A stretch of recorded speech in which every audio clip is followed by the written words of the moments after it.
Hello everyone. Last class में हमने क्या किया था, एक गैल्वेनोमीटर को एमीटर में कन्वर्ट कर लिया। उस लेक्चर को देख लेना और उसके बाद नेक्स्ट हम स्टार्ट कर रहे हैं गैल्वेनोमीटर को एक वोल्ट मीटर में कन्वर्ट करने जा रहे हैं। ठीक है, फिर से वोल्ट मीटर जो है, अच्छा पहले गैल्वेनोमीटर को क्या पोटेंशियल डिफरेंस के लिए यूज़ कर सकते हैं, मेजर करने के लिए? हाँ, यूज़ कर सकते हैं। देखिए आपके पास एक गैल्वेनोमीटर है ऐसा, इसमें मैक्सिमम आईजी करंट आपके पास जा सकते हैं। ठीक है, गैल्वेनोमीटर का खुद का भी तो रेजिस्टेंस होता है जी के बराबर। तो गैल्वेनोमीटर इन दो पॉइंट के बीच में जो वोल्टेज डिफरेंस मेजर कर सकता है ओम्स लॉ से, वो किसके बराबर आएगा? जो करंट है और जो इसका रेजिस्टेंस है, ये इतना पोटेंशियल डिफरेंस ही डिटेक्ट कर सकता है मैक्सिमम। ये क्या आपके पास, this is the maximum potential difference measure by the galvanometer, या मेजर कह लो या detected by the galvanometer. Measure भी कह सकते हैं, डिटेक्टेड भी कह सकते हैं, क्योंकि भाई पोटेंशियल डिफरेंस जो होगा तभी तो आपके पास करंट आता है ना। तो करंट मेजर करना, और आपको ओम्स लॉ से पता है वी डायरेक्टली जो करंट है वो डायरेक्टली प्रोपोर्शनल होता है पोटेंशियल डिफरेंस के। तो एक तरीके से करंट को मेजर करके आप पोटेंशियल डिफरेंस भी मेजर कर रहे हो। तो उसी जो ये आपके पास ये स्केल होता है, इसी को आप वोल्टेज मेजर करने के लिए यूज़ कर सकते हैं, इसी को आप करंट मेजर करने के लिए यूज़ कर सकते हैं। ऑलराइट, ठीक है। अब मैंने इसको क्यों बोला कि ये आपके पास मैक्सिमम पोटेंशियल डिफरेंस है? तो हाँ, ये मैक्सिमम है क्योंकि आप गैल्वेनोमीटर का जो जी जो कांस्टेंट होता था, इसको चेंज नहीं कर सकते हैं। इसके अंदर जो आपके पास चीज़ें आती थी वो आती थी नंबर ऑफ टर्न्स। ठीक है, नंबर ऑफ टर्न्स आपके पास एक बार गैल्वेनोमीटर बना दिया गया तो उसके अंदर चेंज नहीं होती। इसके अंदर आता था आपके पास जो कोयल है उसका एरिया, कोयल का एरिया चेंज नहीं कर सकते आप, क्योंकि वो बना दिया है एक बार गैल्वेनोमीटर, तो जितनी कोयल उसके अंदर डाली गई थी वही है। इसके बाद आपके पास इसी के अंदर आता है मैग्नेटिक फील्ड, जो कोयल के पर लग रहा था, वो सब गैल्वेनोमीटर के अंदर की बात है, आप उसको भी चेंज नहीं कर सकते। तो NBA और यही चीज़ आपके पास इसमें थी। एक चीज़ और आती थी उसमें आई।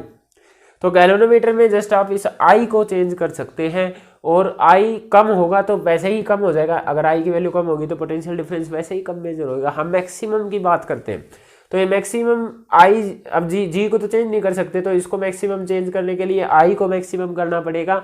और यहाँ पर भी आई जी आपकी मैक्सिमम वैल्यू हमने ले ली जो गैल्वेनोमीटर मेजर कर सकता है। तो अब ये भी मैक्सिमम, ये भी मैक्सिमम, तो इससे ज़्यादा तो पोटेंशियल डिफरेंस ये मेजर ही नहीं कर सकता ना। तो ये जो पोटेंशियल डिफरेंस होता है ये भी आपके पास मिली वोल्ट्स में होता है, जो कि आपके पास बहुत स्मॉल पोटेंशियल डिफरेंस है। अगर आपको इससे ज़्यादा पोटेंशियल डिफरेंस मेजर करना, 12 वोल्ट, 10 वोल्ट, 5 वोल्ट, 2 वोल्ट, तो ये मेजर करना है, तो आप गैल्वेनोमीटर को डायरेक्ट यूज़ नहीं कर सकते हैं, क्योंकि ये ज़्यादा सेंसिटिव डिवाइस है। अगर इसको ज़्यादा वोल्टेज मेजर करानी है तो जी चेंज नहीं होता, आपको करंट ज़्यादा देना पड़ेगा। अगर करंट ज़्यादा दे दिया तो फिर से सेंसिटिव डिवाइस है, जल जाएगा। ठीक है, ओके। तो आपको करना क्या पड़ेगा, गैल्वेनोमीटर यूज़ नहीं कर सकते, तो गैल्वेनोमीटर के अलावा एक और डिवाइस है जो पोटेंशियल डिफरेंस मेजर करता है, वो है वोल्ट मीटर। वोल्ट मीटर के अलावा भी एक डिवाइस है जो पोटेंशियल डिफरेंस मेजर करता है या EMF मेजर करता है, वो क्या था? पोटेंशियोमीटर, जो सेकेंड यूनिट में करके आया था। फिलहाल हम वोल्ट मीटर की बात करते हैं। ऑलराइट, वोल्ट मीटर की बात करते हैं। ठीक है भाई, वोल्ट मीटर की बात करते हैं। हाँ, तो वोल्ट मीटर कैसे बनाएंगे? वोल्ट मीटर बनाने के लिए हम क्या करते हैं, जो गैल्वेनोमीटर है उसमें इस IG को तो चेंज नहीं कर सकते, मतलब IG से ज़्यादा करंट तो देना नहीं है हमको। तो गैल्वेनोमीटर बनाने के लिए हम क्या करते हैं, इस गैल्वेनोमीटर के साथ सीरीज में एक बहुत ज़्यादा हाई रजिस्टेंस लगा देते हैं। एमीटर में जब कन्वर्ट किया था तो एमीटर के टाइम पर क्या किया गया था, एमीटर के टाइम पे किया गया था कि गैल्वेनोमीटर के पैरेलल में एक बहुत ज़्यादा लो वैल्यू ऑफ रेजिस्टेंस लगाया था, जिसको शंट बोलते थे। यहाँ पर आप क्या करते हैं, एक R रेजिस्टेंस लगा दिया, और जो ये R है आपके पास हाई वैल्यू रेजिस्टेंस है। ये क्या है? High value of resistance. काफ़ी ज़्यादा रेजिस्टेंस इसके साथ सीरीज में लगाया जाता है। सीरीज में जोड़ने के लिए जो इसके अंदर स्क्रू होते थे, स्क्रू से डायरेक्ट आप एक रेजिस्टेंस या रेजिस्टेंस बॉक्स या रियोस्टेट वगैरह लगा सकते हैं। ठीक है, ओके। अब ये कैसे वोल्टेज डिफरेंस मेजर करेगा? तो देखिए भाई, इसमें करंट उतना ही है जा रहा है आपके पास IG, करंट को चेंज नहीं करेंगे, क्योंकि गैल्वेनोमीटर में ज़्यादा करंट चला गया तो सीरीज में वैसे ही करंट सेम होता है, तो IG से ज़्यादा तो आप करंट दे ही नहीं सकते, देंगे तो ये खराब हो जाएगा। तो IG करंट इसमें गया, IG ही करंट इसमें गया। ये दो पॉइंट है जहाँ अब पोटेंशियल डिफरेंस मेजर होगा। पहले ये दो पॉइंट थे जहाँ पोटेंशियल डिफरेंस मेजर हो रहा था, कितना हो रहा था? IG × G के बराबर। अब बीच में आपने एक रेजिस्टेंस और लगा दिया, तो जो पोटेंशियल डिफरेंस मेजर हो रहा है इन दो पॉइंट्स के बीच में हो रहा है। ठीक है, ओके। कैसे मेजर होगा? पोटेंशियल निकालने का फॉर्मूला क्या है? Ohm's law. हम क्या करेंगे, यहाँ पर ओम्स लॉ अप्लाई करेंगे। मान लो ये पॉइंट ए है, ये पॉइंट बी है, तो potential difference between A and B क्या होगा? करंट जो फ्लो हो रहा है वो हो रहा है आई जी इंटू में टोटल रेजिस्टेंस। रेजिस्टेंस क्या है? ये दोनों सीरीज में जुड़े हुए हैं, तो एक का जी है एक का आर है, सीरीज में नेट रेजिस्टेंस आपका डारा डारा जुड़ जाता है। ठीक है, आपको निकालना होगा, ऐसे ही बोलेंगे कि आर की वैल्यू बता दो कि कितनी रखे कि इसको इतने इतने रेंज का वोल्टमीटर मैं बना सकूँ। तो आर आपको यहाँ से निकालना है, तो आप इसको कैसे कर सकते? इसको वी ही लिख लो, V minus G into I G is equal to R into I G. तो आर निकालना है तो आपके पास ये बनेगा V by I G minus का जी। तो ये आपके पास आर की वैल्यू आ जाएगी। तो इधर उधर जस्ट आप लेके गए हैं इसको, तो ये वो रेजिस्टेंस की वैल्यू इस फॉर्मूले में आप रखेंगे, तो इस तरीके से आप क्या कर सकते हैं, एक डिजायर रेंज का वोल्टमीटर बना सकते हैं। ठीक है, ये कई बार आपसे पूछ भी सकते हैं कि इसका नेट जो रेजिस्टेंस बनेगा वो कितना बनेगा। तो नेट रेजिस्टेंस दोनों सीरीज में है, तो नेट रेजिस्टेंस जो आपके पास बनेगा आर प्लस जी के बराबर होगा। तो आर जितना है जी जितना है उसको दोनों को जोड़ो, तो आपके पास नेट रेजिस्टेंस आ जाएगा इस सर्किट का। क्योंकि आर बहुत बड़ा है और आपको पता है सीरीज कनेक्शन में जो सम आता है वो इससे भी बड़ा होता है, इससे भी बड़ा होता है, तो नेट रेजिस्टेंस जो है आपके पास आर से भी ज़्यादा होगा। तो गैल्वेनोमीटर जब वोल्ट मीटर में कनेक्ट होता है, कन्वर्ट होता है, तो इसका जो रेजिस्टेंस होता है ये बहुत ज़्यादा हाई होता है। गैल्वेनोमीटर का बेशक से कम था, पर इसके साथ सीरीज में आपने एक बहुत ज़्यादा हाई रेजिस्टेंस लगा दिया, तो नेट इस हाई से ज़्यादा ही आएगा आपके पास, है ना। मान लो भाई ये था 10 ओम, ये है आपके पास 2000 ओम, तो टोटल तो 2010 आया ना, तो ये तो 2000 से भी ज़्यादा है। तो नेट रेजिस्टेंस वोल्टमीटर का हाई होता है। और अगर मैं एक आइडियल वोल्टमीटर की बात करूं, तो आइडियल वोल्टमीटर का जो रेजिस्टेंस होता है वो इनफाइनाइट ही होता है। ठीक है, बहुत ज़्यादा आइडियल वोल्टमीटर का रेजिस्टेंस जो होता है इनफाइनाइट होता है, बहुत ज़्यादा होता है। ये इसलिए रखा जाता है ताकि वोल्टमीटर जहाँ पर सर्किट के अंदर इसको जहाँ पर पोटेंशियल डिफरेंस मेजर करना है वहाँ पर जब इसको लगाए, जैसे मान लो ये एक सर्किट है, जब इसमें यहाँ पर इसको वोल्टमीटर को लगाया जाए, ठीक है, इस तरीके से लगा दिया, तो आपके पास ये कुछ भी करंट ना खींचे। ठीक है, क्योंकि इसका रेजिस्टेंस आप आइडियल वोल्टमीटर का इनफाइनाइट बोल रहे हो, तो जहाँ पर इनफाइनाइट रेजिस्टेंस है करंट इतनी रेजिस्टेंस के पास जाएगा ही नहीं, तो सारा करंट आपका वायर से जाएगा। तो जस्ट जो पोटेंशियल डिफरेंस वायर में आया है ये उसी को मेजर कर पाएगा।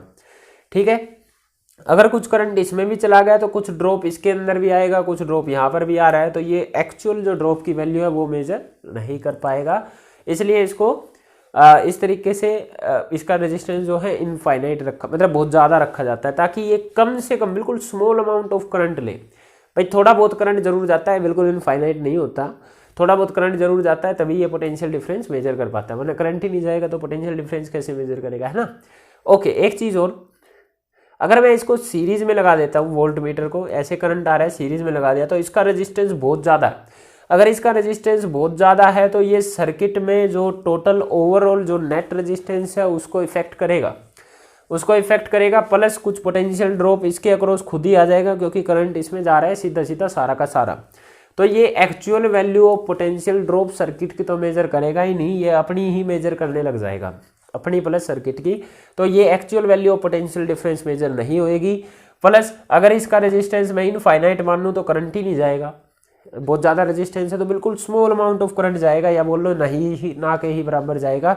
इसलिए वोल्ट मीटर को कभी सीरीज में नहीं जोड़ते, वोल्ट मीटर को हरदम पैरेलल में कनेक्ट किया जाता है। ओके, इसके अलावा इसी चीज़ में आप वही सब चीज़ें कर सकते हो जो आपने उधर की थी, कि मैं इधर डिफाइन करूँगा IG, इसमें क्या था, जो मैक्सिमम करंट ये मेजर कर सकता था आपके पास। ठीक है, IG क्या था, मैक्सिमम करंट। यहाँ पर भी मैं वही सब डिफाइन करूँगा कि लेट फिगर ऑफ मेरिट जो है K, ये क्या होती थी, यूनिट डिफ्लेक्शन प्रोड्यूस करने के लिए करंट जो आपके पास रिक्वायर्ड होता था, ये किसके बराबर आया था आपके पास, IG/N के बराबर। ये तब था जब ये आपके पास गैल्वेनोमीटर बना हुआ था। इसका मतलब क्या था, जैसे आपके पास 0 से 1 डिफ्लेक्शन देनी है तो जितना करंट रिक्वायर्ड है उसको K बोलते हैं, और ये N क्या था, ये आपके पास टोटल नंबर ऑफ डिवीजन है, जैसे 30 हो सकती है, 40 हो सकती है, तो N टोटल नंबर डिवीजन था, ये वहाँ से आया आपके पास। ठीक है, समझ में आया। ये बिल्कुल आपका एमीटर वाले, आपको पहले इससे पहले गैल्वेनोमीटर का कन्वर्जन एमीटर में देखना है, तब आपको ये समझ में आ जाएगा बिल्कुल। के क्या बनना है, यूनिट डिफ्लेक्शन प्रोड्यूस करने के लिए जो करंट रिक्वायर्ड है उसको के बोला गया है, ठीक है। आपके पास एन क्या है, ये टोटल नंबर ऑफ डिवीजन है। आई जी क्या है, ये जो मैक्सिमम करंट जो मेजर कर सकता था, ठीक है। तो आप यहाँ से ऐसा लिखते थे कि यूनिट डिफ्लेक्शन प्रोड्यूस करने में करंट रिक्वायर्ड है के बराबर, तो एन डिफ्लेक्शन प्रोड्यूस करने में करंट कितना रिक्वायर्ड होगा, एन के बराबर। और एन डिफ्लेक्शन प्रोड्यूस करना मतलब फुल स्केल डिफ्लेक्शन देना, यही तो मैक्सिमम करंट जो गैल्वेनोमीटर मेजर करता है वो होता है। तो आई जी इक्वल टू एन के आ गया, यहाँ से के मैंने लिख दिया आई जी अपॉन एन के बराबर। तो पहले यूनिट डिफ्लेक्शन प्रोड्यूस करने के लिए इतना करंट रिक्वायर्ड था। अब यहाँ पर सॉरी करंट की बात नहीं कर रहे, अब वोल्टेज की बात कर रहे हैं, ठीक है। ये मैक्सिमम वोल्टेज है जो वीजी ये मेजर कर सकता है, ओके, ठीक है।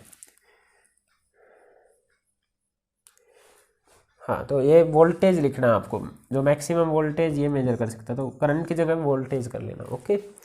यहाँ पर आपके पास अब क्या आएगा, जो आपके पास इसी को देखिए ऐसे करते हैं, यहाँ से आपके पास K1 आ गया Vg/N। वोल्टेज को आप क्या लिख सकते हैं, करंट अपॉन रेजिस्टेंस, है ना। तो आप current into resistance upon N ऐसा लिख सकते हैं। तो जो इधर I है ये G के बराबर है, तो इस टाइम पे K1 क्या है, IG इंटू रेजिस्टेंस कितना था गैल्वेनोमीटर का, G डिवाइडेड बाई N।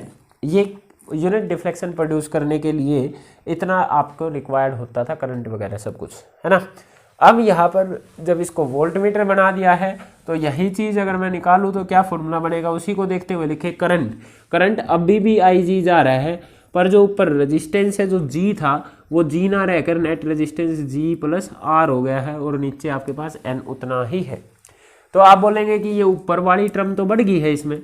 अगर ऊपर वाली टर्म आपके पास बढ़ गई है इससे, तो डेफिनेटली K2 आपका ग्रेटर देन होगा K1 से।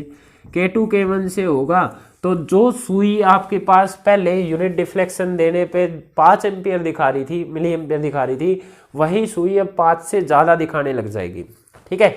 K1 और K2 क्या था, यूनिट डिफ्लेक्शन प्रोड्यूस करने में जो करंट आपका रिक्वायर्ड है ना, वही था आपके पास। तो पहले वही यूनिट डिफ्लेक्शन अलग करंट दे रही थी, अब वही यूनिट डिफ्लेक्शन ज़्यादा करंट देने लगी, या ज़्यादा पोटेंशियल डिफरेंस मेजर करने लगी। करंट ज़्यादा तो पोटेंशियल डिफरेंस ज़्यादा, ओके। तो ये था आपके पास conversion of voltmeter galvanometer into voltmeter. इस फॉर्मूले में आप अलग अलग वैल्यू रखेंगे, जिस भी उसमें कन्वर्ट करना है रेजिस्टेंस की वैल्यू आपके पास आ जाएगी। कोई भी डाउट हो तो आप मेरे को कमेंट सेक्शन में बता दे सकते हैं। That's all for today, thank you.